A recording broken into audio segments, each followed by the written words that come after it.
The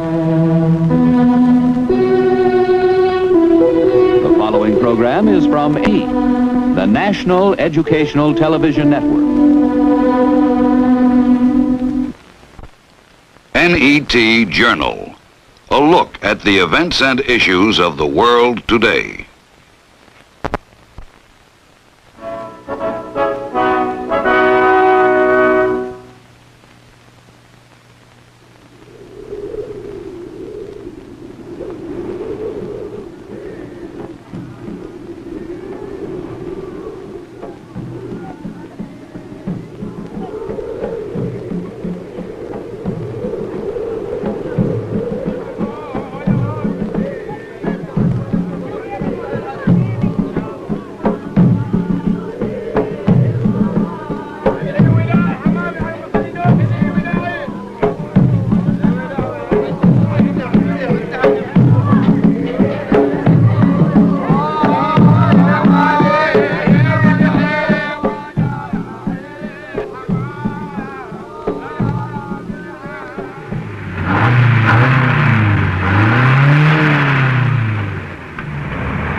At the wheel of this car is a man torn between two worlds. He's an Arab Shaikh who was born in an old Arabia and will die in a new one. He worships Allah, loves the desert, and is one of the richest men in the world. His name is Zayed.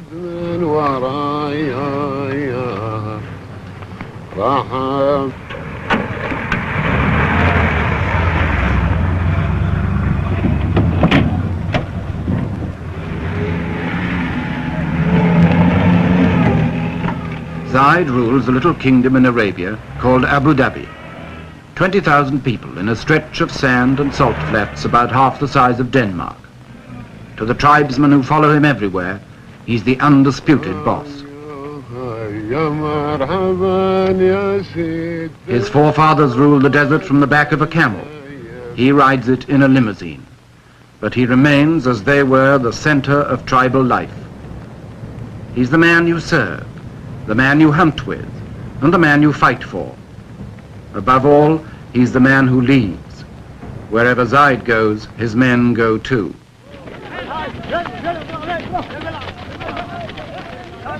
Those who don't travel with Zayed come out of the desert to greet him. They all owe their loyalty to him, and they all expect rewards from him.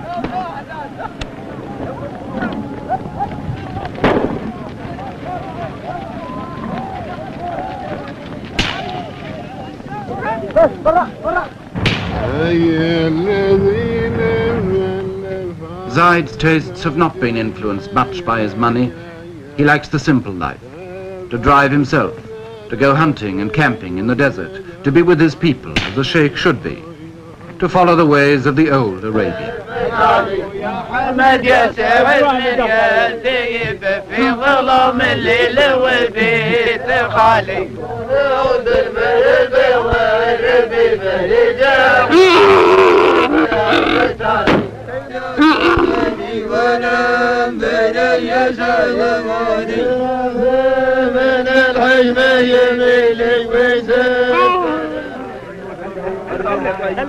Five or 6 years ago, the people of Abu Dhabi were sunk in the poverty of 1,000 years or more.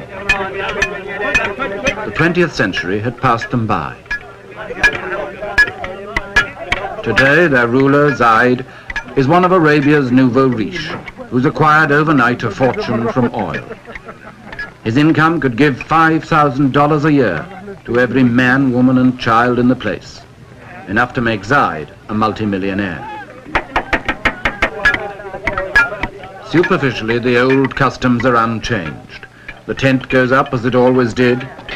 The food is prepared as simply as before.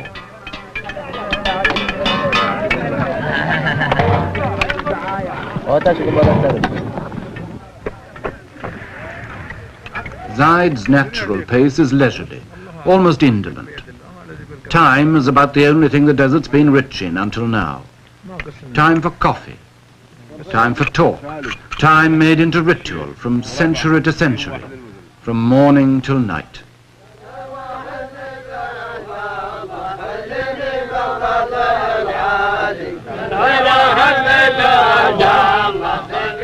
These girls will swing their hair, and these men will chant hour after hour.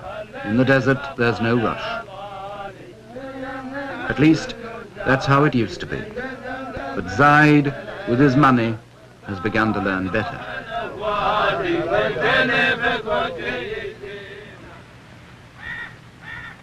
In this palace in Abu Dhabi, Zayed had a brother.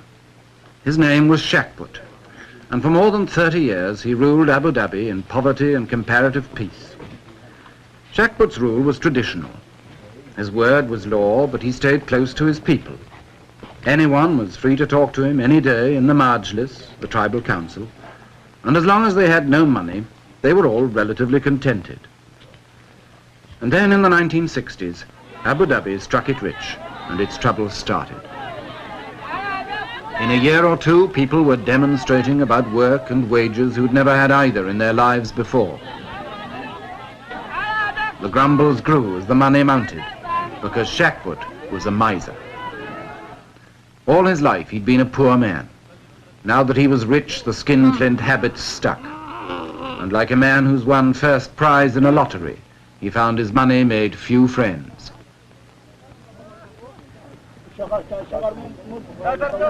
People began to say his brother Zayed would be a better ruler.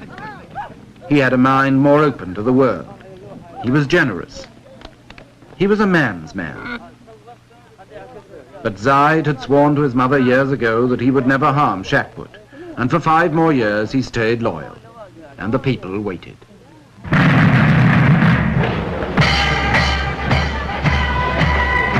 The oil flowed.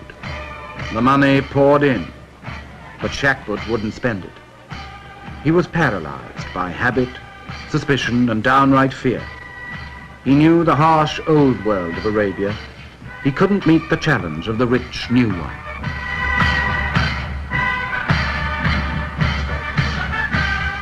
By 1966, just 5 years after oil had first been found in Abu Dhabi, Shaikh's wealth destroyed him. Zayed sent him into exile and took command himself, ready to say farewell to the old Arabia. But how was he going to do it?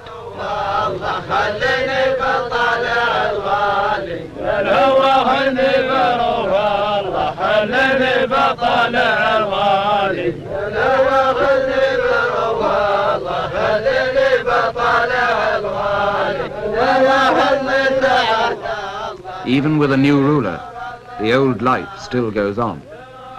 A timeless, patient life, dominated by the desert and the unforgiving sun.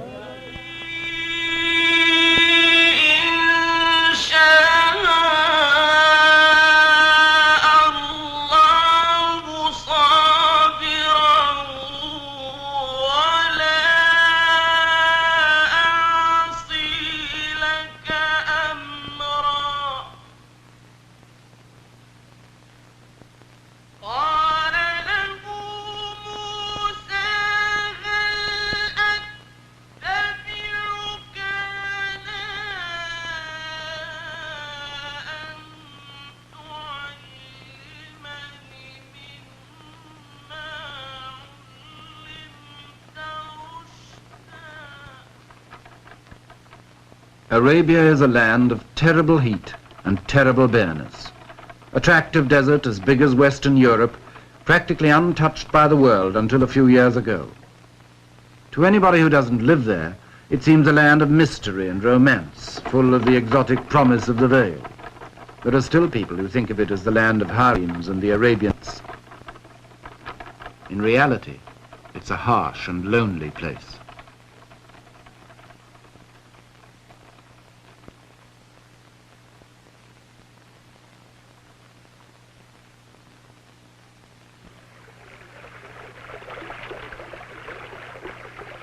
Only water makes Arabia bearable. Where there's water, there's life. Water is so important that the Arabian oasis became the direct inspiration of the Muslim idea of heaven. And no wonder, when you come to the cool shade of the date gardens after the heat and emptiness of the desert, the oasis seems literally heavenly, a place of pure pleasure.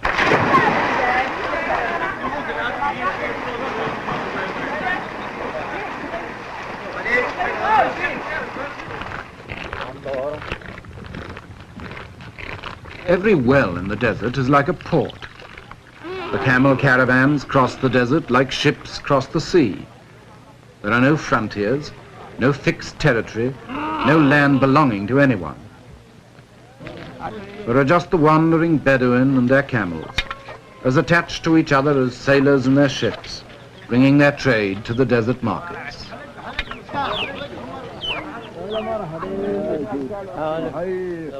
It's a hard life in Arabia, and it breeds hard men, but it's as perfectly adjusted now to the hard land it's lived in as it was in the days of Abraham, the father of all the tribes.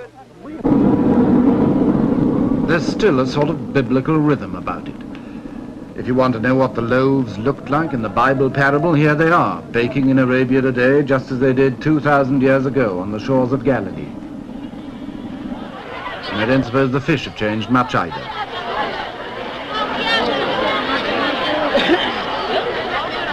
The women of Arabia still hide behind the veil, as Arabia itself has done for centuries.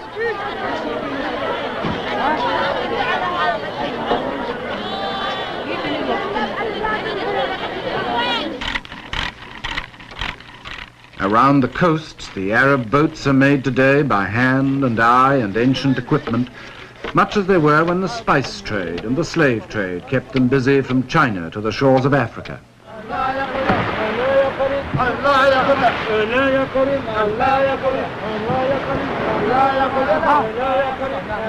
To the Arabs, the sea was a source of wealth that the barren land could not provide. Fishing, pearling, trading, smuggling, and especially piracy. Arab sailors in the Indian Ocean and the Persian Gulf preyed on the ships of Europe in the Indian trade. In the end, their piracy was their downfall. With a few naval sloops and some of the queerest treaties ever devised by man, the British Empire imposed on 2/3 of Arabia's coast the thin red line of peace.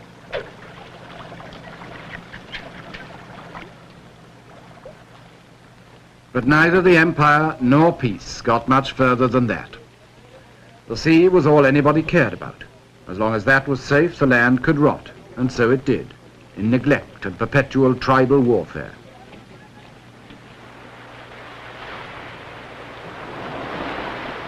Beyond the coast, most of Arabia lay untouched until 20 years ago.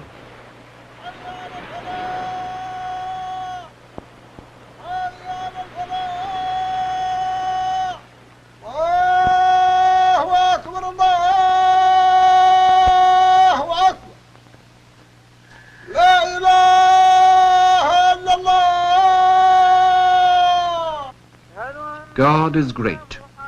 There is no God but God, and Muhammad is his prophet. The religion of Arabia, by tradition, is as forbidding as the land. It's nearly 14 centuries since Arabia was the birthplace of Islam, but it's still the home of the most devoted of all the followers of Muhammad.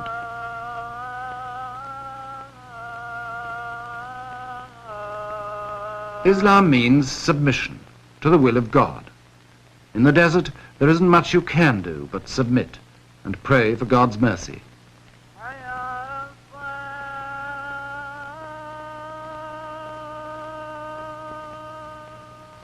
Submission makes everyone equal. A ruler like Zayed is no different from other men in the sight of God. He submits like them, and wherever he is, he prays like them, and with them too. Allahu Akbar. Assalamu alaikum wa rahmatullah. Assalamu alaikum wa rahmatullah.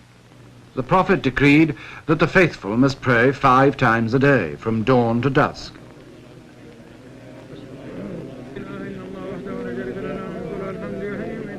You can pray together or alone, with a priest or without one. But your submission to God is complete. You're his slave. And you can count on your fingers like a rosary in 99 different ways. May God be praised. May God be praised. May God be praised.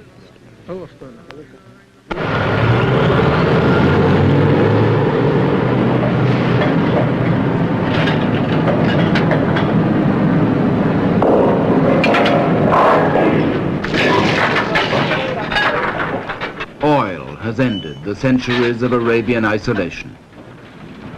Oil means money.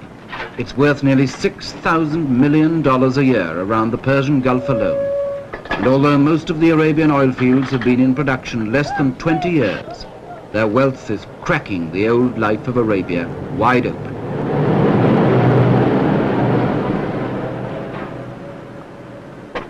To most of us, oil may be just the stuff that drives the car. To Arabia, it's a revolution. There isn't a thing it leaves untouched.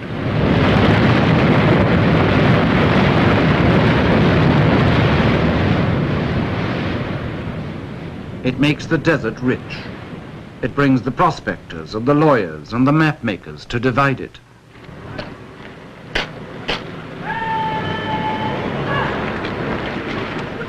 For the first time in history, oil brings soldiers to enforce peace inside Arabia. Frontiers need soldiers to patrol them. Prospectors need soldiers to protect them. So the tribesmen who once fought each other and raided the ships and commerce of the world are paid and trained as soldiers to maintain the new law. The poachers of 1,000 years have been turned in a generation into gamekeepers. Upturn! Tabab! Men al-Yasab! Aditurn! Tab!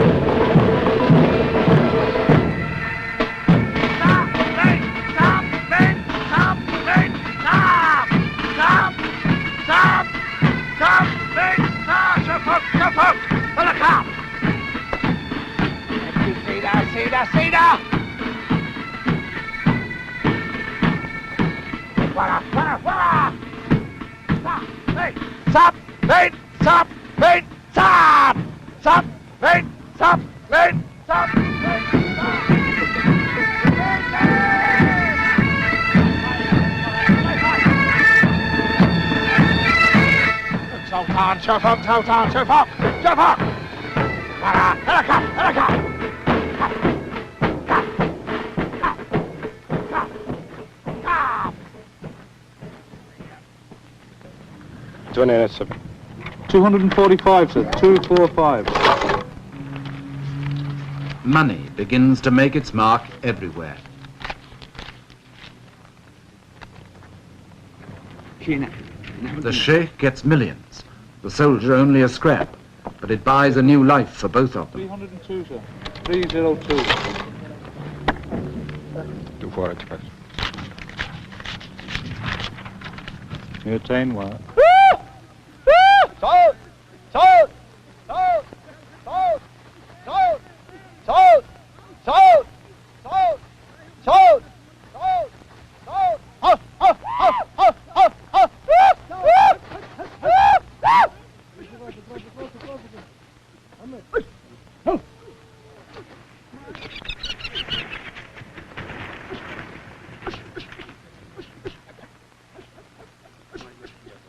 On his hunting trip, Zayed chases the desert game with a string of falcons as long as his purse. 20 years ago, he'd probably have gone hunting on foot with only a few birds to help him. Now he takes anything up to 100.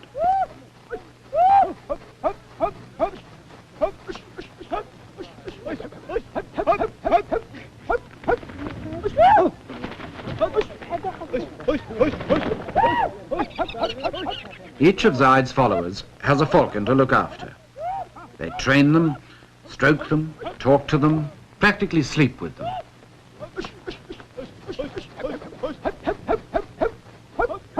Like racehorses, they're the pampered darlings of a rich man's camp. And like racehorses, they cost big money. A good bird will fetch $600 or more, imported from Syria or Iraq. And with so much oil money in Arabia now, the price is rising every year.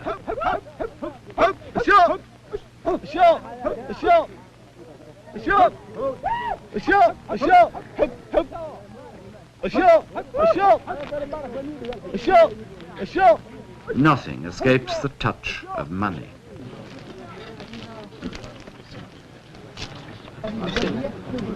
Money changes all relationships. When Zayed visits his neighbors now, the traditional feast for a visitor becomes an offering to a wealthy benefactor instead. Unlike many of Arabia's oil millionaires, Zayed believes in sharing his wealth. He told me once, the oil business is like a lottery. I might still be poor and my neighbors might be rich, so we ought to help each other. He's already given away millions. Zayed's host at this feast was one of his poorest neighbors. But now that Zayed has touched his palm with silver, he won't be quite so poor.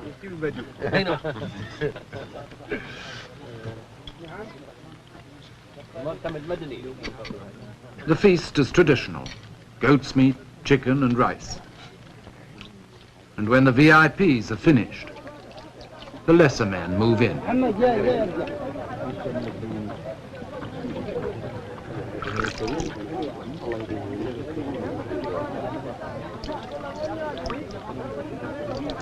It's always the custom in Arabia for the poor to eat at the rich man's table, or rather, off the rich man's floor.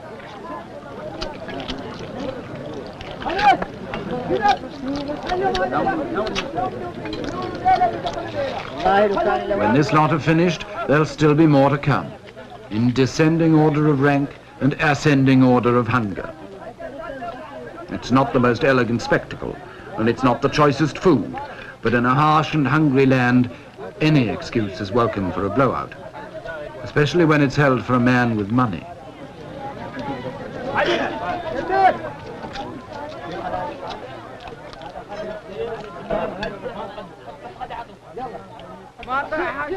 بالي صفا ونزاح همي ولا باس ان قلت جرب لي القلم باهتمامه ما دام فكري سالي كل هجاس اكتب معانا ان قلتها بالتمامه معنا على ما دار القلب واحتاس. The old Arabia pulls at the heart, the world where Zayed was raised, and where he always likes to be, around the campfire in the cool desert night, among his men, listening to those endless Arab fairy tales that the audience knows as well as the storyteller, of love and beauty and the 1001 nights.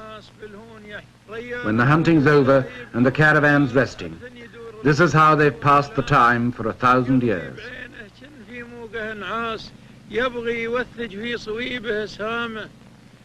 This is the old and sometimes beautiful Arabia, where time is endless and patience more so.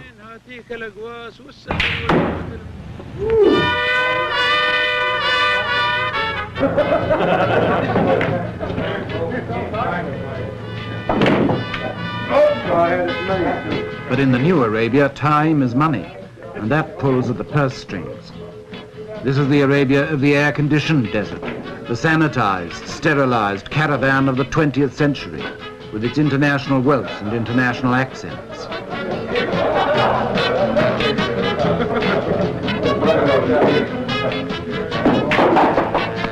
You can't play pool, let's play darts. I can play darts. For these people, the old Arabia hardly exists. The mystery and the romance, or the harshness and the poverty, it's all one in the oil company's pay packet. See you guys later. To them, Arabia is just another job.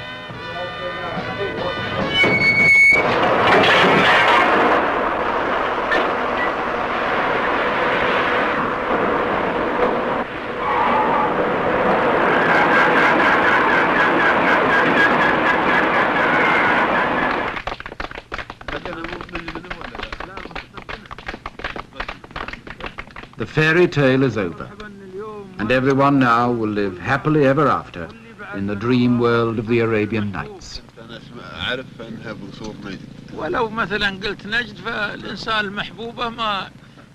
But in the real world of Arabia tomorrow, it's not so easy. Not even Zayed's best friends can promise him a happy ending to his modern fairy tale that's only just begun. You can't reconcile the old life with $100 million a year, as his brother Shaikh learned. You can't even choose whether you'll have the old life or the new. God and the oil business have already chosen for you.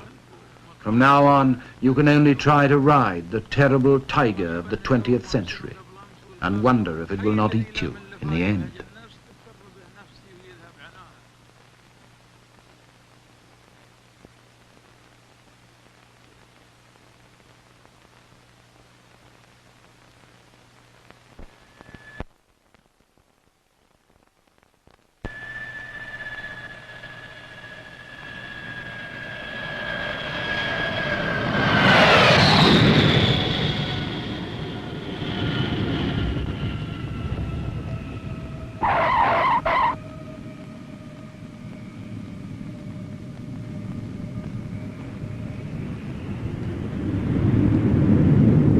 by the international jets and the local runabouts.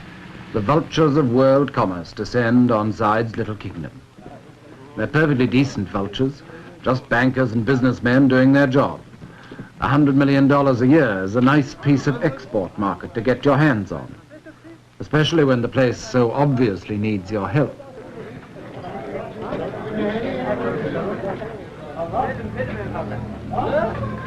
Ten years ago, when I first came to Abu Dhabi, there was only one plane a week. Now there's more than one a day, and the old place can't quite cope. We've been here before. I don't know, there's been quite some improvement here in 4 years since I've been here. I fully expect to see some floor shows when I get on into town. With some striptease also? Well, no, that's a little too much.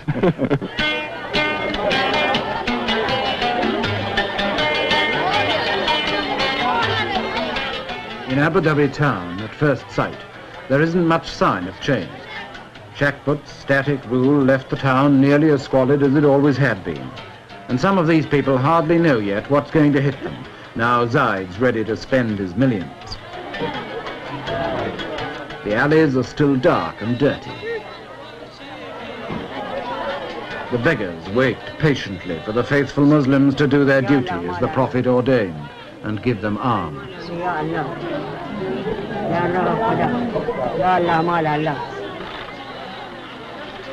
This is what Arabs call the souk, the bazaar or marketplace. And in Abu Dhabi, it's Bond Street and Fifth Avenue and the neighborhood supermarket all rolled into one.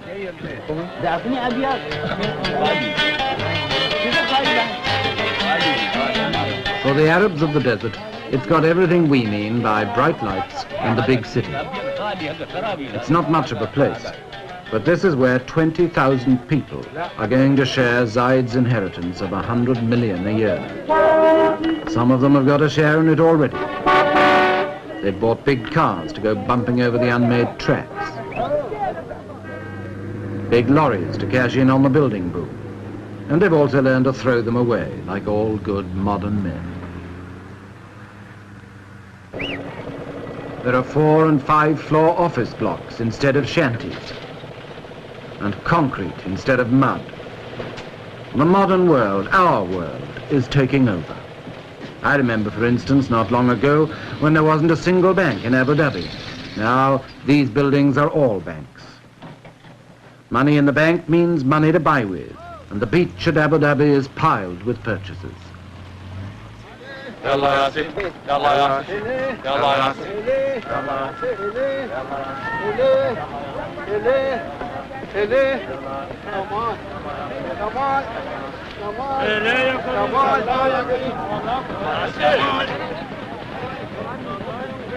Abu Dhabi was built on a sandbank, so it's never had a proper harbour.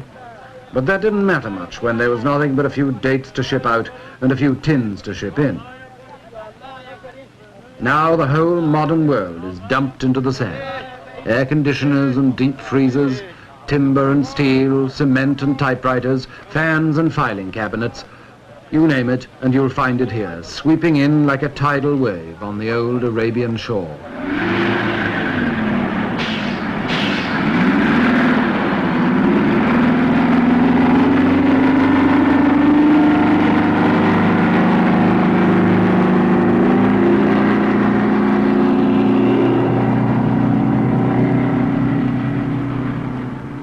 We call these construction machines. They're also weapons of destruction. They can rip up an old road or knock down an old house even faster than they can build new ones. And in Arabia now they can and do tear an old way of life to shreds before a new one is properly begun. Not that many Arabs object. In fact, most of them are only too glad to help with the destruction of their old way of life. They can see the vision of a better life in a bulldozer, and they want a piece of it.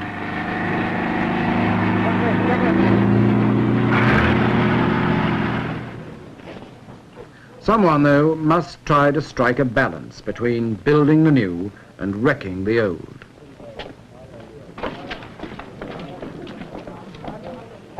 That someone is the ruler, Zayed.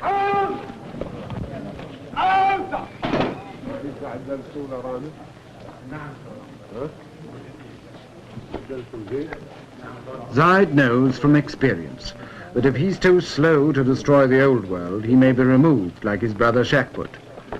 But if he tries to build the new world too quickly, he may destroy himself just as surely. Life for Zayed has become a perpetual balancing act between the personal leadership of the past and the faceless, impersonal administration of the future. Like Shaikh would, he still holds his majlis every day, so that his people can meet him, greet him, talk to him and complain to him in the traditional desert way.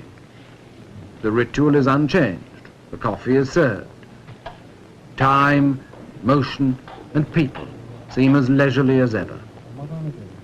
But behind the appearance of tradition, the revolution is creeping in. The majlis doesn't last all morning anymore. Zayed can only give his people an hour of his time. And even that's interrupted by the demands of the modern world.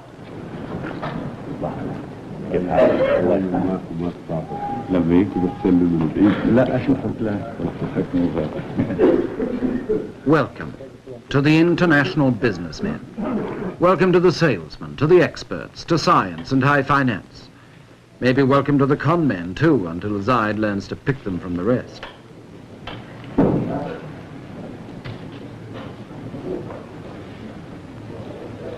Of course they all sit down together. And of course they're all equal, East and West, the world and Arabia. The courtesies of the old world, mingling with the business of the new.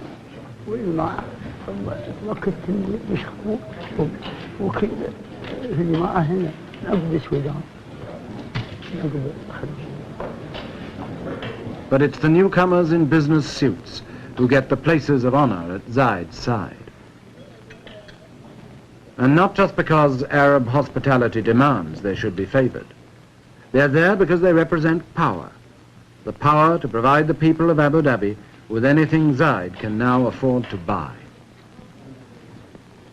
Still the ritual goes on, balancing the new with the old.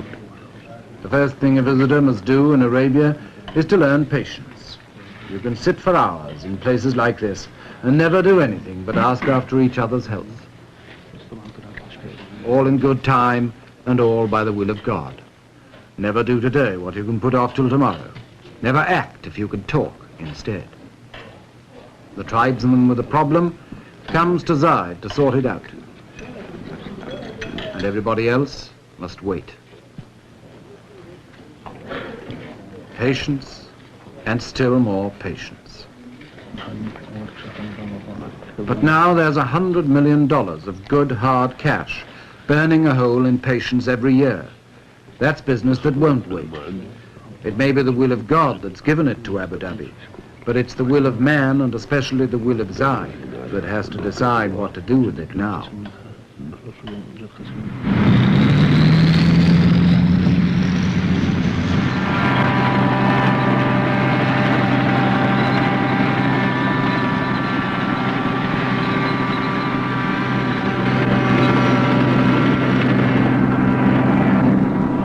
For 5 years after the oil began to flow, Abu Dhabi got nothing but piecemeal changes.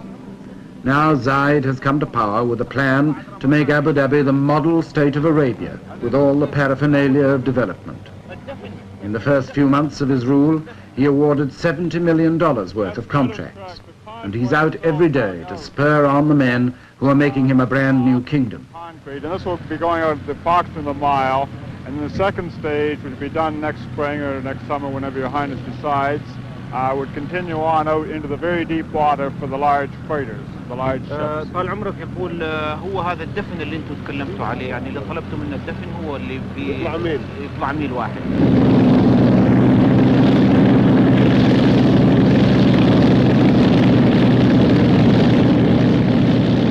The machines that come ashore on the beach are pounding the desert into new shapes. The men who descend from the aeroplanes are drafting a new world. You are working night shift also? Yes, day and night.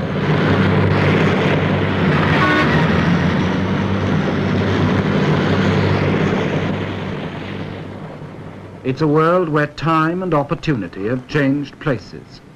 Yesterday, time seemed endless and the opportunities few. Today, time is short and the opportunities are infinite. Going out for approximately a mile, which we had discussed with you in your office when Mr. Griesbach, our design engineer, was here a month ago. Zayed told me once he didn't know what would happen in 10 years' time, but he felt he must give everything to his people now because they'd had nothing for so long. Schools and hospitals, wells and houses, an artificial deep-water harbour to replace the Abu Dhabi beach, a 4-lane highway and a water pipeline across the desert, an airport with a runway longer than London's.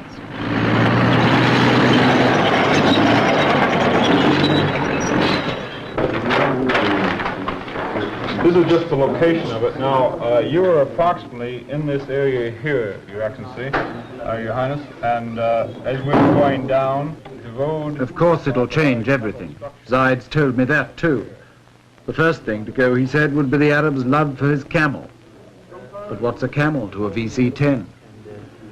Oh, he would take very easily 4 or 5 of the big VC-10s. طال عمرك يعني المنطقة هذه الآن تسع حوالي 5 طائرات من الطائرات الكبيرة. And of course, the smaller the DC-3s, it would take quite a few. See, one of the difficulty things that we don't know how many aircraft will be coming in here, Your Highness, and this is one of the things which you yourself will have to decide how many airlines you'll permit to come into Abu Dhabi. And this will, of course, govern the number of aircraft here at any one time. Decide. Choose. Act. Sometimes, under these new imperatives, Zayed acts pretty hastily and harshly.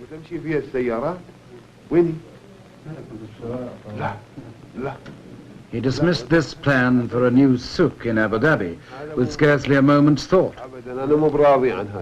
Small scale mall, yes. Oh, yes. We'd have to show detailed plans. Yes, bigger. يستوي هذا على حسب رضاكم اللي ما فيش اسمه. لا لا لا لا لا لا لا أنا مو براضي عن هذا ولا. No, no, no. Never, never, never. Take it away and start again. So 2 months' work is demolished in a moment. He who pays the piper calls the tune.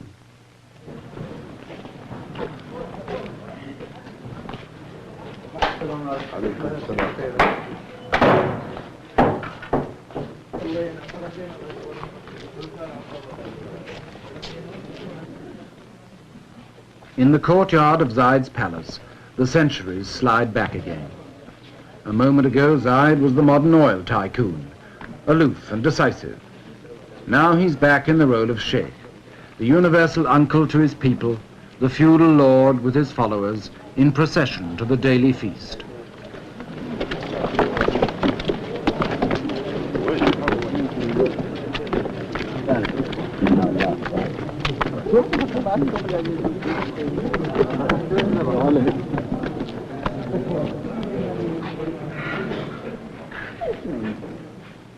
To the tribesmen of the desert, used to bread and dates in the sand, Zayed's table is a revelation. It's loaded with more food than many of them have ever seen, and it really is a table, and not just the floor. The idea of a free meal for all Zayed's followers is traditional, and he rarely sits down with less than 50 men. But the forms and the food are new. Money talks here through waiters in black ties, through plates and soup spoons, and a whole new ritual of table manners to master. Like the newly rich in any part of the world, the Arabs of Abu Dhabi are learning to keep up with the Joneses. Snobbery is the latest local vice. يمكن هناك شيء سر.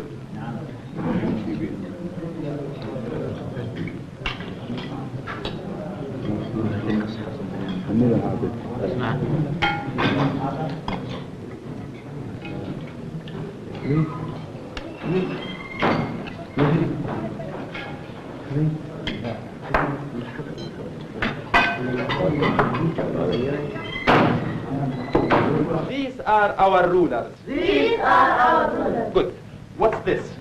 That's the door. Yes, say, that's the door. That's the door. What's that? That's the ceiling. And what's this? This is the... While the fathers learn new manners, a few of their sons learn new tongues. That's the ceiling. Foreign languages and foreign teachers bring foreign ideas.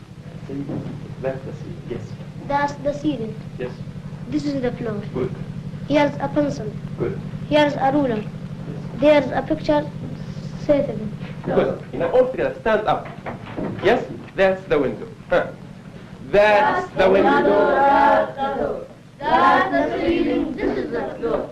Here's a pencil. Here's a ruler. There's a picture. Say it again. فإذا انشقت السماء فكانت فبأي آلاء ربكما تكذبان. But the old ways are still the only ways for most of Arabia's children. Schools like this, where the boys learn the Holy Quran by heart, haven't changed in 1,000 years. It's still the only sort of school most kids ever see, if they're lucky enough to see a school at all.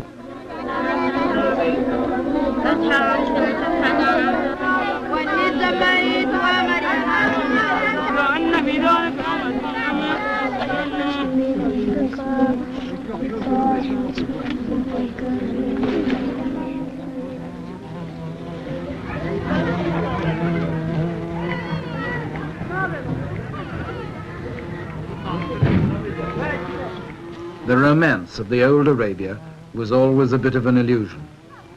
In reality, the place was, and still is, full of desperate poverty and sickness.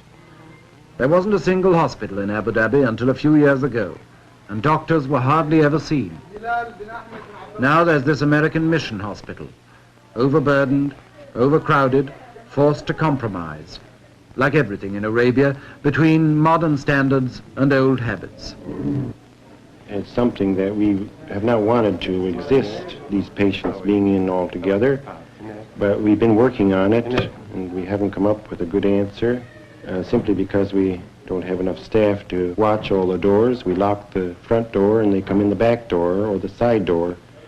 So we have gotten sort of used to it over the years, so that now we don't mind it much. When they're all in there together, it's their hard luck if they can't have the privacy of a personal examination from the doctor.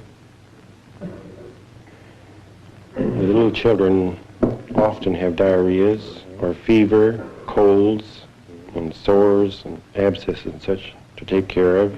And then the local Arabs seem to have their share of accidents, falling out of a palm tree or off of a camel. And they seem to be sort of dangerous. They may fracture a limb or break a hip. And most all of the people are suffering from eye ailments of one sort or another, from the youngest child to the oldest man, with the ailment of trachoma, which is about 99% prevalent here.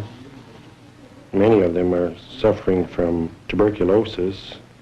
More and more we are detecting this disease as we go on with X-ray.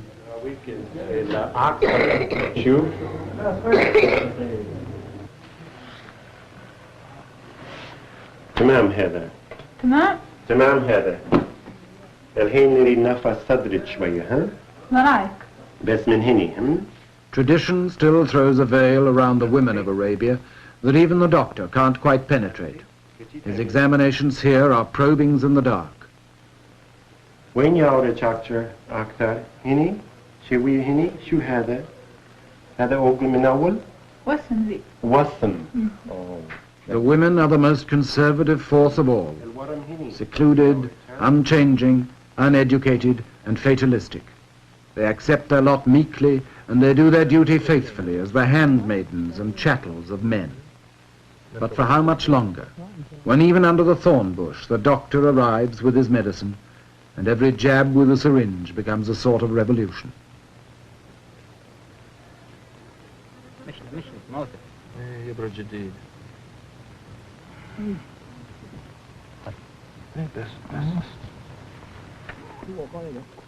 Some of it may be still a bit like faith healing. No doctor's skill could have cured this man's tuberculosis. The most that medicine could do was to give him a sort of comfort on the way to death.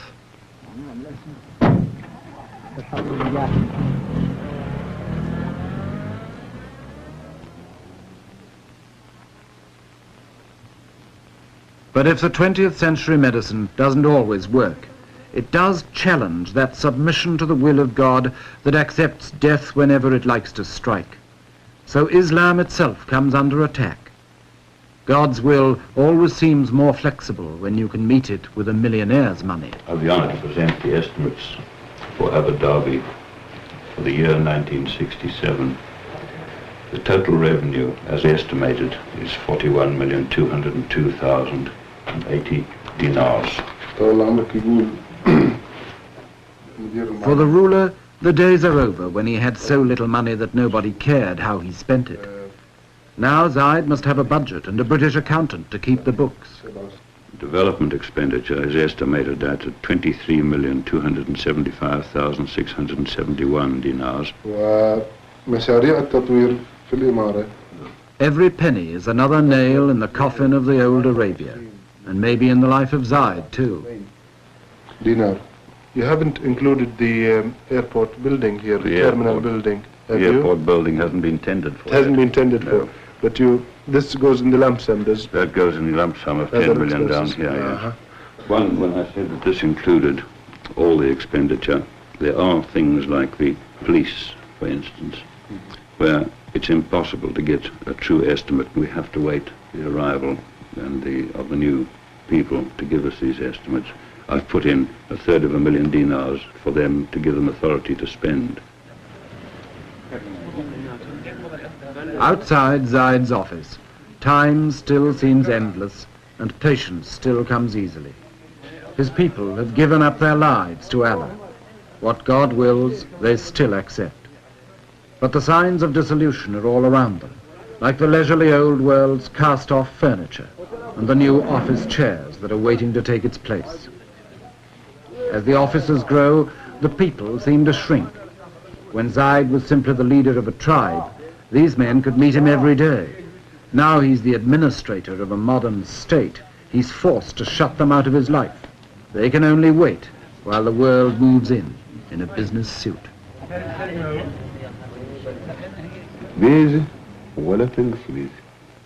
Even Zayed is a little less sure of himself. He can ask the new questions and make new demands, but who can give him the answers? You see, His Highness, for this year, of course, we're giving him something very approximate. But for next year's, he would like it as precise as possible. Well, I'm hoping that the exercise in the coming year will give us the material for next year, but at the moment there's nothing to go on.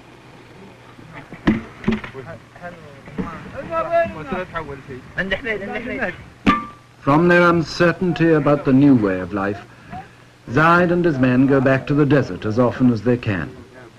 The desert is still home, the place they knew before they were rich, and the only place they will really know until the day they die. In the desert for a day or a week or a month, they can go back to their old and simpler ways, to a genuine sense of comradeship that the modern world leaves no time for. There are no budgets and civil servants here, no plans, no figures, no complications, no closed office doors.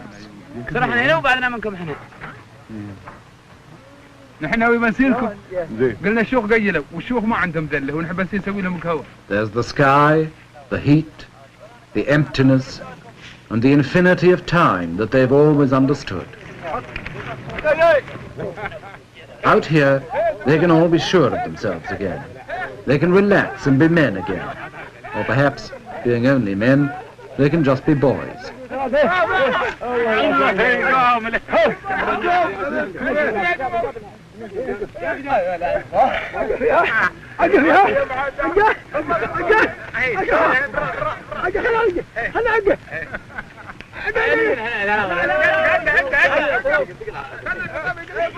Even Zayed, the ruler, can let his hair down here and be one of the boys fighting a mock battle with his secretary.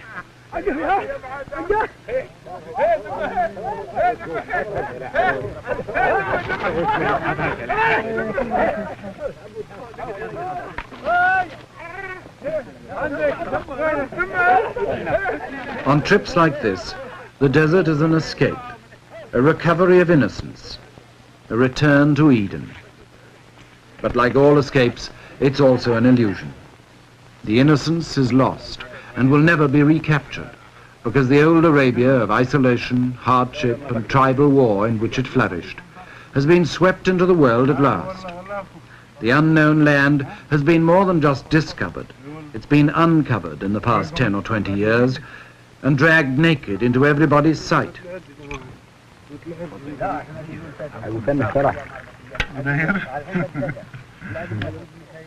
Of course, this doesn't mean that the old Arabia has disappeared in the space of the last few years. It's still a hard land that breeds a hard people. Tough individuals like Zayed and his men, and some of them still fighting a rearguard action against the assaults of the modern world. All the same, in the end, the 20th century brooks no defaulters. Here in Arabia, one of the last of the lonely lands is surrendering its old independence. From now on, its people will have to face, like the rest of us, the infinite hopes, possibilities, and disillusionments of the modern, universal world.